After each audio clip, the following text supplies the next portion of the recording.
Hello guys, magandang araw. Ako nga po pala si Jimmy Taripa. Thank you for coming. Yan, welcome to my video.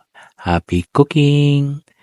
Ayan guys, meron tayo ditong mga ingredients. So ang lulutuin natin for today ay ginataang kalabasa na may hipon. Yan, nandito ang ating mga ingredients. Meron tayong bawang, sibuyas, luya, patis, siling pula, meron tayong hipon na malalaki. At tinanggal din na natin ang kanyang mga bituka na may dumi ng katawan. So wala tayong sitaw, meron lang tayong chicharo. So yun lang ang gagamitin natin. At meron din tayo dyang kalabasa. At meron din tayong isang coconut milk. Yan ang gagamitin natin sa gata. At meron na din tayong paminta at seasoning. So guys, yan ang ating mga sangkap ng ginataang kalabasa na may hipon. Yan guys, start na tayo sa cooking natin. At buksan na natin yung ating coconut milk. Isang lata lang po, 1 can. At ilalagay lang natin sa ating kawali. Hindi na tayo magigisa, kundi pakukulaan lang natin yung ating gata. Ayan, buhos lang natin sa kawali at sindihan natin yung ating kalan ng mahinang apoy. So ayan guys, habang inaantay natin siyang kumulo, halo-haloin mo lang siyang ganyan para hindi siya masunog dun sa kawali.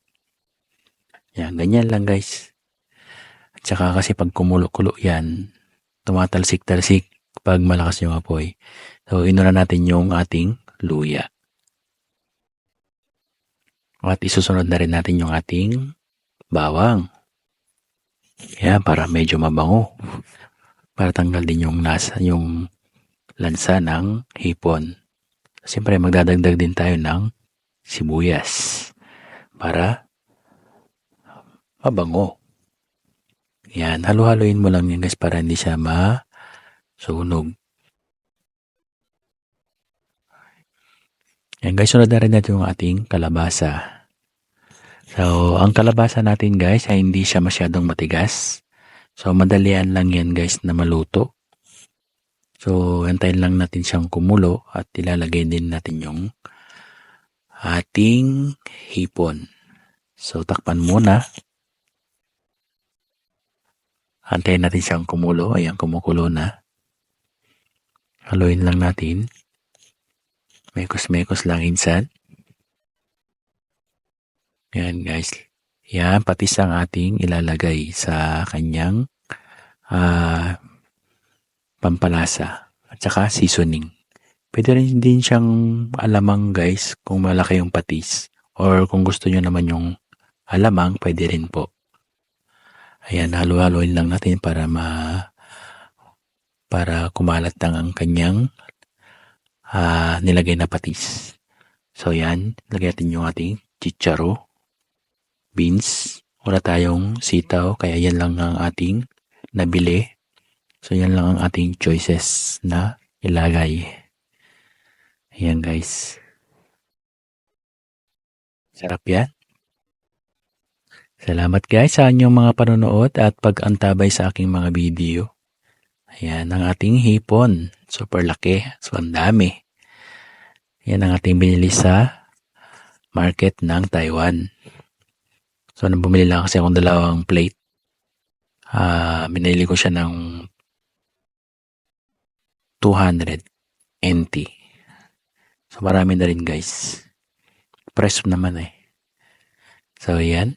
Kung hindi pa po kayo nakapollow sa aking mga video or sa profile ko, baka pwede po kayo mag-follow at saka kung magustuhan nyo ng aking video, pwede rin po mag-share.